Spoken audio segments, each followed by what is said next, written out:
What's going on? This is Afro Think Tech. Today's going to be a very, very serious topic.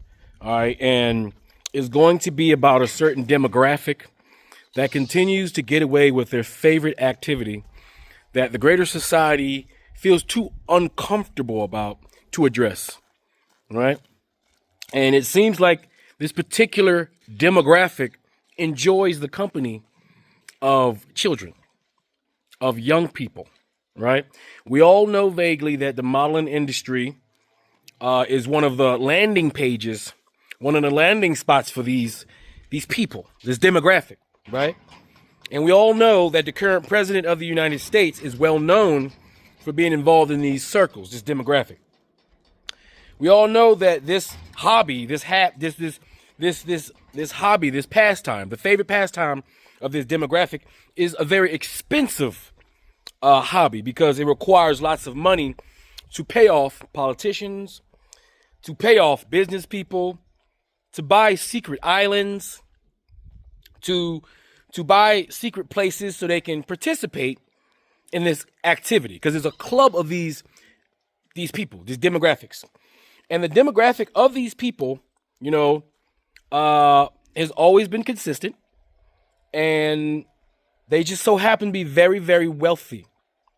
They so happen to be very, very connected, and they work together, right, under pan-pedoism, okay? There's a pan-pedoism organization in the world, and this demographic, they work together, right, unified under their favorite activity to make sure that while they police the world, and they police the world of their resources, they police the world of their culture and their dignity, right? They make sure that they don't get policed. All the way to the point to where the highest office of the land and the cabinet and the biggest, most financed law enforcement agency on the planet, along with other law enforcement agencies from other very rich Wakanda-like nations with a specific demographic, they all work together in tandem under pan-pedoism to make sure that they can indulge in their pleasures unabated by any kind of accountability. And this has been going on for about, modern times, 500 years. You got to remember, the transatlantic slave trade also involved the ancestors of this demographic. Right? This is literally the same money. You understand? This is the same money from the same named families, from the same demographic, implementing the same plan for the same purpose. They just repurpose the name. Just like you are an employee, right? You have an employer. It used to be called you are a slave and they are the slave master. Change the name, change the mindset. People become dull, they don't pay attention, and they just let it happen. There's got to be a point in time where we, as human beings, people who consider themselves human beings, address this epidemic, okay? Because it is, in fact, an epidemic that never gets addressed. Now, it seems like the greater public is way too passive on this, or they feel like they don't have power to do anything about this. But in fact, we do have the power to do something about it. Do anybody have the political will to do it? Or is there anybody willing? Is there anybody willing to accept the consequences that's going to come with fighting against this demographic? Because they have the money, the power, the military, and all the connections that give them the ability to do this. Most of this demographic are part of a community, another community that are currently in the closet. All right. As we know, Grindr is a great place to find a large number of this demographic.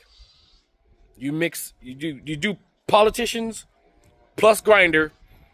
You can triangulate this demographic, right, of people, right? To the point to where even our secret clandestine services use the fact that this particular demographic love this activity so much that they would start wars in order to continue on. They will commit genocide in order to distract you from the fact that their pastime is participating in this activity. Now, it's not just them, because when I was in Afghanistan, I also witnessed that the majority of the power players in Afghanistan also participated in this activity. Within Islam, right? Within Islam in the Middle East, this activity is part of the culture. This activity is practiced quite widely, both in Iraq and Afghanistan. And I witnessed it, questioning the reason why I was there in the first place, not seeing any good guy on any side, no matter who was getting deleted or not. I've with my own two eyes. There was this one time, me and my special operations group was going on a patrol. It was about 12 of us. Me and my commander, we went to a warlord's house because on this patrol, the warlord, who was a Taliban warlord, he wanted us to take his Taliban with us on patrol to go fight other Taliban who he didn't like or who had a hit out on him, right? And so inside this compound, for some weird reason, they offered us, little boys, for pleasure, because that's what it's about. Women have it's totally undescribable. Women are so looked upon as so bad that they're not even looked at as pleasure, but the boys are. There's an entire culture behind it, right? I've seen it. I've been offered a little boy in Afghanistan, and I, of course, obviously, right? And I noticed that there were some the same demographic of officers who stayed in this compound while the rest of us stayed in the desert, in the mountains, outside. Some of these officers seemingly participated in the pleasures that they could have out of the view of society. I've seen this happen. I've also seen this happen in the Philippines, where I was also offered to participate in activities because I was black with village rural Filipinos in order to impregnate their women so they can have black strong members of their community. And I once again declined. But a certain demographic participated in activities that, if were participated in America, would have, in a regular government, landed them underneath the jail. Okay? So in my career, I've witnessed this particular demographic of individuals who, if given the opportunity and a way to get away with it, they were to participate in this activity. Okay? And this activity, it doesn't just obviously affect women. It affects boys. Just like in the transatlantic slave trade, that what they call butt breaking or buck breaking, that was this same demographic participating in their favorite activity with little African boys, along with little African girls. So we know, culturally consistent, this is the thing. All right? And we know in Europe, it's an epidemic in Europe as well. So it's an epidemic in the Islamic world, and it's an epidemic in the European world. Now, I'm not saying it doesn't happen in the African world, but African culture that's not Islamic tend to shun upon these type of things. It's not culturally consistent in Africa. It's not something Africans do. Africans have a respect and reverence for their children. They view their children as children. And our demographic, particularly as a culture, as a group, we don't participate in that activity. It's not our favorite activity. Even though we have people within our communities that also participate in that activity. Right? They do. We got to admit that. Right? Also in Japan and Asia, there's a demographic that participates in that activity as well, especially within the family dynamic. The Japanese father, for instance, is known for taking showers with their daughters when their daughters are of birthing age. All right? It's a very silent thing they don't talk about in Japan. But if you ever watch a Japanese movie and wonder why they don't never have parents in the picture, or wonder why in Korean movies, there's always a situation between the son and the father, or the daughter doesn't want to deal with the father, or they make the father look in a bad light. It's kind of like a reference towards something that happens within their community that they don't talk about. They don't advertise it. But it is an epidemic within their communities, right? But the king of all of this are that one particular demographic that entices and finds other people of other groups who also participate in that demographic, because the more the merrier. If everybody who participates in this demographic collectively do these things together, they collectively protect each other because they have a lot to lose. Because the ones that like this activity have everything to lose. This is the 1%. This is the 1% of the 1%. These are the people we pay our bills to. The people that make our lives terrible. The people that turns us into cogs in the machine. The people that makes us corporate slaves. These are the same people. They're not good people. Even though a lot of them claim to be people of God.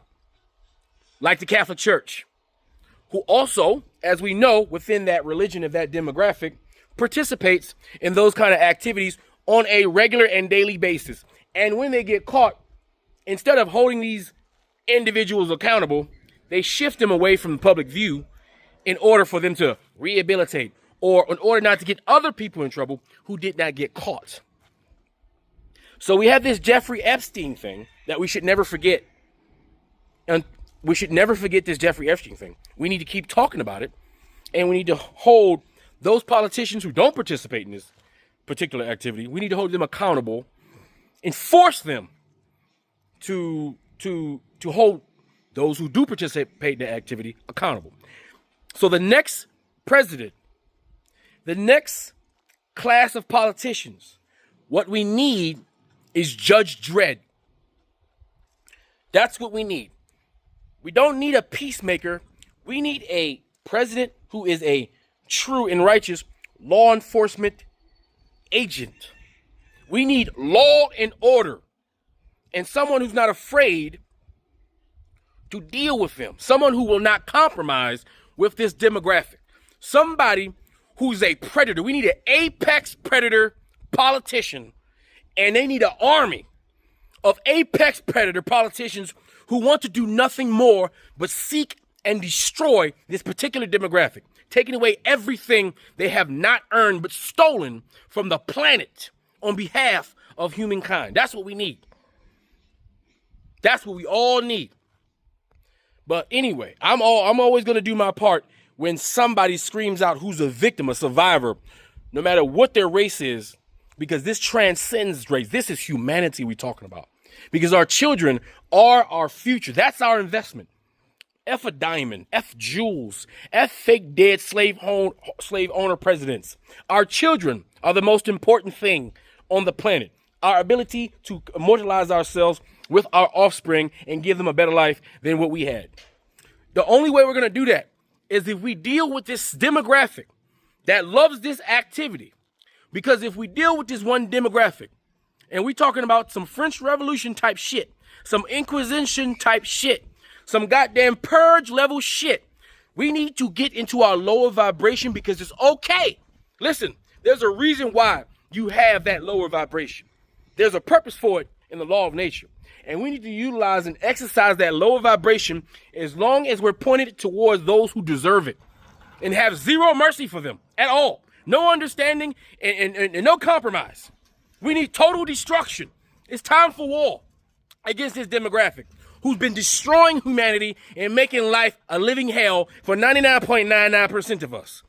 Anyway, without further ado, let's listen to this survivor tell his story, and let's keep this in the air until we get somebody brave enough to go to war with straight battle of attrition against this particular demographic. And we need to take everything away from them. All of their money, all of their property, all of their agency, all of their power, because we can do it.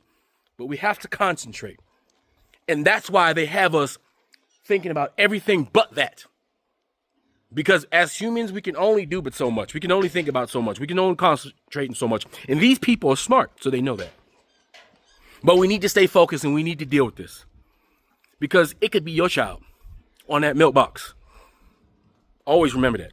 Anyway, That's all I gotta say. It's Afro Think Tank. Learn something, teach something. I'm out.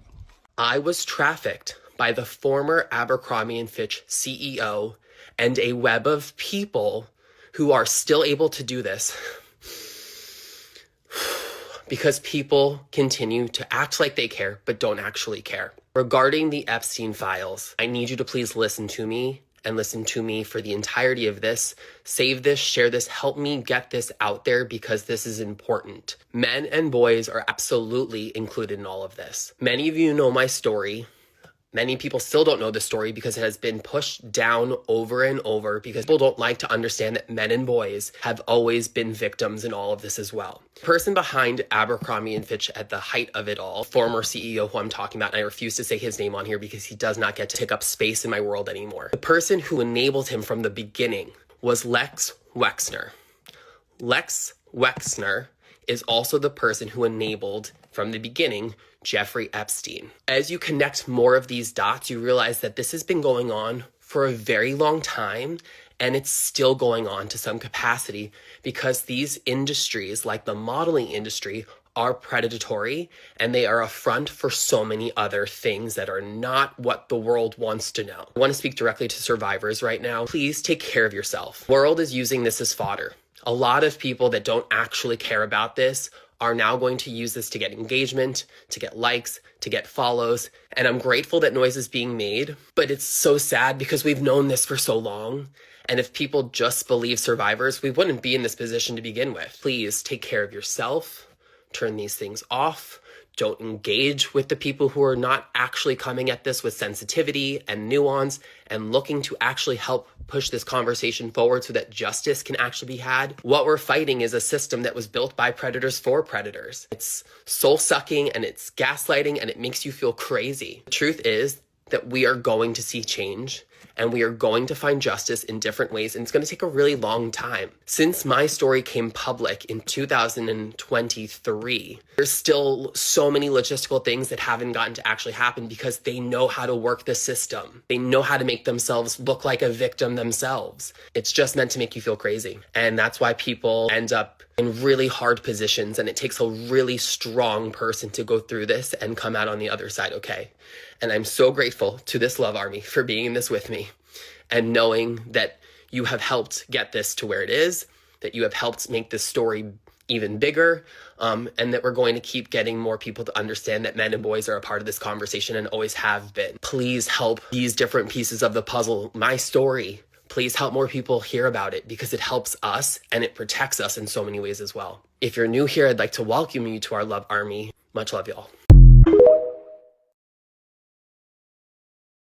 I was trafficked by the former Abercrombie & Fitch CEO and a web of people who were enabled at the very top from Lex Wexner, who also had enabled Jeffrey Epstein. And I want to share some important details with you. So please save this, share this, watch it in its entirety so that I can help you understand more of the puzzle pieces of how all of this works. I have sat with what I'm about to show you for about an hour, and I have been enraged for that hour. And beyond the anger is hurt and sadness. You know, the women on TV right now were college-aged, paid for sex, traveling the world actually on these yachts and private planes. And they've made millions of dollars from the Epstein fund, but now vamped as victims of rape. So to try and translate that for the American public is not a popular opinion. This whole conversation is giving me this. Grape is bad for certain people. No. For certain people. No, it's bad for everyone. No, it's only bad for certain people. Here, like there's women, you agree, who have orgasmed during SA. That has nothing to do with Bro. that. I'm going to use my own trauma to make a point. I was 19 the first time that I was sexually assaulted on my very first photo shoot by someone who is a known predator. I was a signed model. I was at NYU. Does this all mean that I was not a victim? Are you really telling us that because someone is college age that they can't be groomed, manipulated, leveraged, and trafficked? This sounds a lot like you can't be raped because you're married. But here's another fun fact, because this is also something that I don't like to talk about, but I'm going to use my own story to prove the point. My family was evicted from all 4 homes that I grew up in. My parents to this day are not financially secure. There was never a safe space for me to figure out and protect myself, which made me even more vulnerable to the vultures and predators that flow through the modeling industry and entertainment industry, which is incredibly linked to what is going on through the entire case with Epstein and all the elite attached to him. I am deeply grateful that I have found different spaces to heal. And one of the things that I have come to understand more than anything is the leverage. I was not out when all of this happened to me, and my sexuality was used against me as a piece of leverage to keep me quiet and silenced. The financial abuse that is done in the modeling industry specifically is systemic, intentional, and constant, so that you are trapped. And if you are lucky enough to leave the industry, often with debt. I can still remember the first time that someone said, "You are a victim, you are a survivor," and I instantly broke down because I had never allowed myself to not blame myself. All you are doing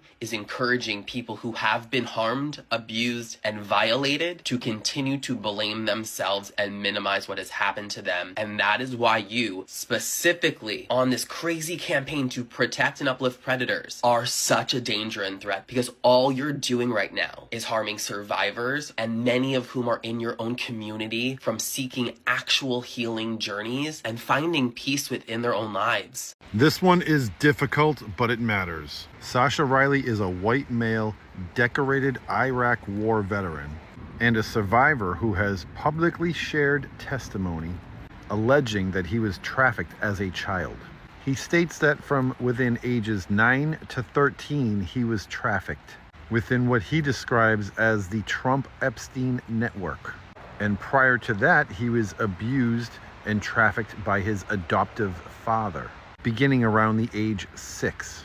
These are allegations, not facts. That distinction matters. Riley says he has provided documents and corroborating material to authorities, and that he is currently living outside of the U.S. for safety. He states that he is willing to testify under oath if given the opportunity. What he's asking for isn't belief without evidence. He's asking for an investigation. Listening to testimony doesn't convict anyone, but it does mean taking survivors seriously enough to investigate their claims. History has already shown us what happens when powerful people are protected by silence, especially in cases involving trafficking of young children. If you can stomach it and you choose to listen to the unedited version of Riley's testimony, be warned, the details are graphic and disturbing. So please protect your mental health. But don't look away just because it's uncomfortable. Survivors don't owe us perfection, but institutions owe them accountability. Investigation is not persecution, and silence has never been justice. Share your thoughts in the comment section and follow me for more. Did you know that boys and men are sex trafficked too? I was trafficked by the former Abercrombie & Fitch CEO and a web of people who are still able to do this because people continue to act like they care, but don't actually care. Regarding the Epstein files, I need you to please listen to me and listen to me for the entirety of this. Save this, share this, help me get this out there, because this is important. Men and boys are absolutely included in all of this. Many of you know my story. Many people still don't know the story because it has been pushed down over and over, because people don't like to understand that men and boys have always been victims in all of this as well. The person behind Abercrombie & Fitch at the height of it all, former CEO who I'm talking about, and I refuse to say his name on here because he does not get to take up space in my world anymore. The person who enabled him from the beginning was Lex Wexner. Lex Wexner is also the person who enabled, from the beginning, Jeffrey Epstein. Hi, I'm Dr. Stephen Hassan, cult expert, author of The Cult of Trump. I'm wearing my company's merch, the t-shirt. It says it's your mind and only you should control it. I want to thank Barrett Paul for talking publicly, because it's very rare to see a man talking about having been trafficked. I've had the opportunity in my research with sex and labor trafficking to meet other men who were trafficked. Some were kicked out of their homes, homophobic Christian homes, because they were gay, were on the street, and guess what? They got picked up by pimps. And guess what? They were abused and brainwashed and programmed. I've dedicated my life to explaining undue influence, mind control, brainwashing, and I've connected the dots using existing international law against human trafficking. And I just want to be really clear that we have an opportunity not just to get the Epstein files exposed, but to expose the vast $100 billion a year, according to Virginia Giuffre's interview in 60 Minutes Australia, $100 billion a year industry. What's going on here? I really want to make an appeal for people to come back to values, to realize human life is precious, and abusing young boys and girls is not okay. If we're talking about powerful men and powerful women, yes, women are abusers too. Look at Ghislaine Maxwell, major perpetrator that apparently is wangling now to get her sentence commuted by the perp in chief. We want to open a window on mind control. Please check out my doctoral dissertation. It's on my website, freedomofmind.com. It's all about connecting the dots with Chinese communist brainwashing, trafficking, and my bite model of authoritarian control. I want to learn more about behavior, information, thought, and emotional control. It will help protect you and your loved ones. Check it out. What do you think? Put your comments below. Thanks. So this photo of Donald Trump with this little beautiful black girl was left out of the files. And I don't know the situation behind this picture, so I don't want to speculate. But they are saying that her name is Allie Carter. And this picture was taken in the 90s. And they're saying that it was some type of presidential ball back then, whoever was the sitting president when this picture was taken. But look at how he has his hands around her neck. It's cringy. And like I said, I haven't seen any specific charges made about this child, but it's just the placement of his hand. It's just like, why did y'all leave this picture out? Like where is her parents? Donald Trump literally has his hands around her neck. That's not suspicious to y'all? I don't know. It's just weird. When they released the photos, why did they leave this one out? Free Sudan! Boycott diamonds and gold! Free Sudan! Boycott diamonds and gold! We most definitely cannot forget about the people of Sudan! Thanks for watching Afro Think Tank. Don't forget to like, share, and subscribe. And follow me on Substack and Patreon for more content. Remember, it's Pan-Africanism or nothing.